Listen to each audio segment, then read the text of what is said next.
Hello, I'm Janelle Mulligan, and I wanted to talk to you today about needs.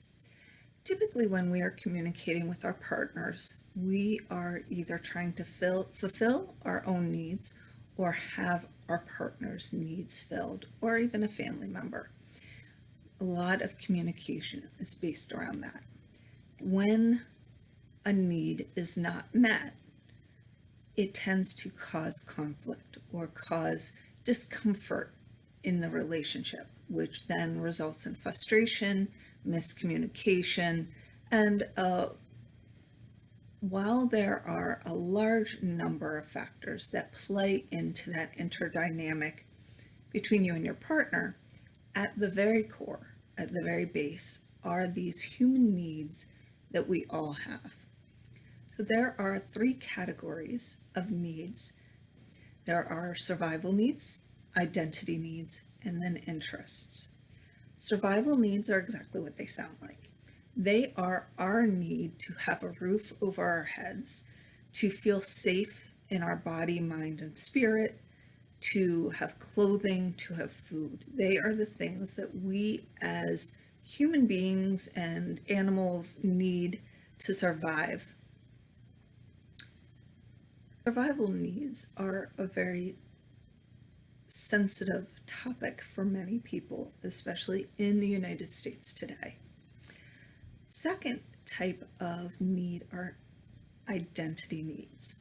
What does that mean? Well, there are a large number of factors that make up our identities.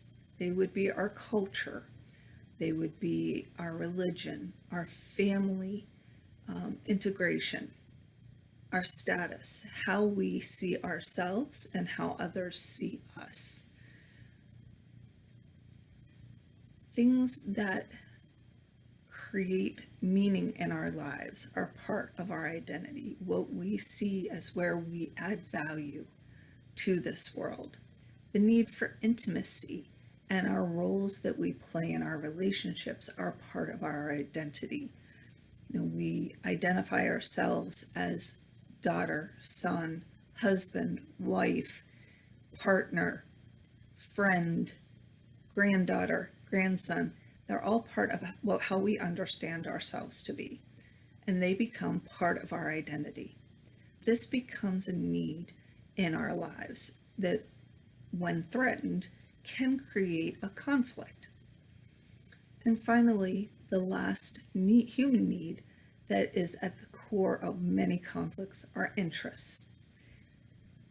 Interests would intertwine with the other two needs, the identity or survival.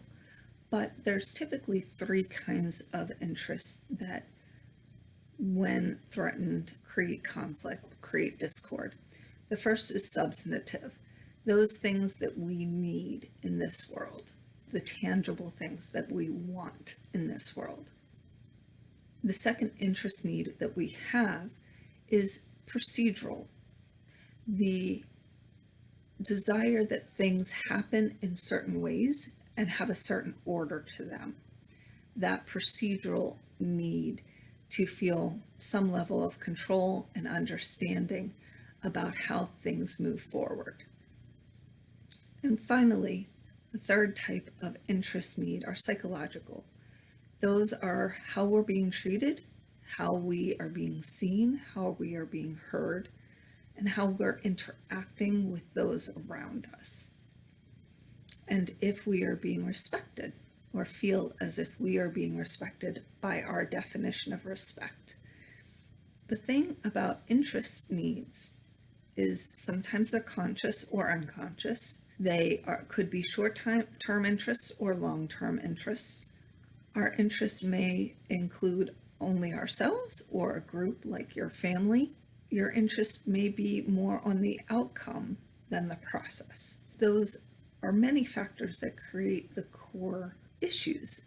Keeping all of these moving parts in mind, our human needs, if you were to have a discussion or frustration with your partner, you were to continuously ask why, you would get down to one or more of these needs are either being threatened or not being met. which is ultimately creating this discord in your relationship.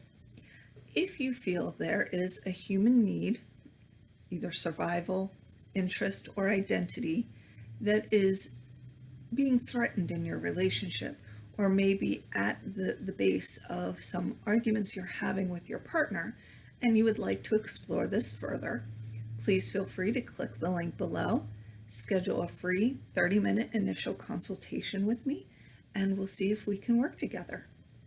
Hope you have a good day. Thank you.